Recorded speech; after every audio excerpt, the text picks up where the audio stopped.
May bagay na naman tayong budol. Buksan na natin.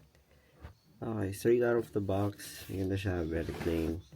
Ganito lang ang kanyang itsura. So, let's open the box.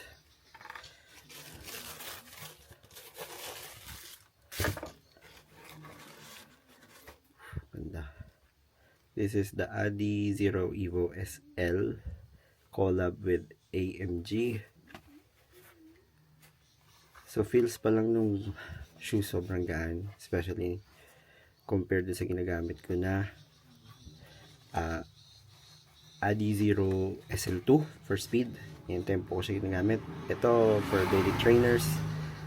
Ang ganda niya, kalalabas lang. Pero na-delay ako ng pag-review kasi na-delay sa Shopee. Ay, sa Shopee tuloy. Na-delay sa Ninja Van. Yan. Okay. So, this one I ordered it sa app.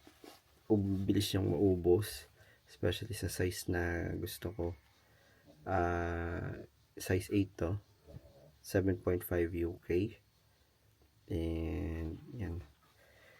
At una makikita nyo, compare sa mga Evo SL na colorways. Ito, hindi na Adi Zero or Evo.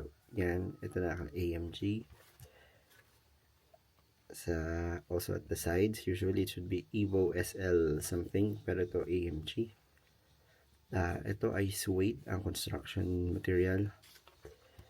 And yeah, very much ang ganda. And same patterns pa rin sa ilalim. So you have the Continental and smooth surface siya, pero based dun sa compared dun sa Evo SL ng wife ko, ibang. Ito pure black. Yung sa wife ko, iba yung color nito eh. Yeah, so this is for grip. And one thing that I noticed is medyo mas mahaba yung tongue nito compare sa Evo SL na yung regular colors. And gusto ko sa sapatos na to is yung Light Strike Pro. And yung makita nyo, kung makita sa clip yung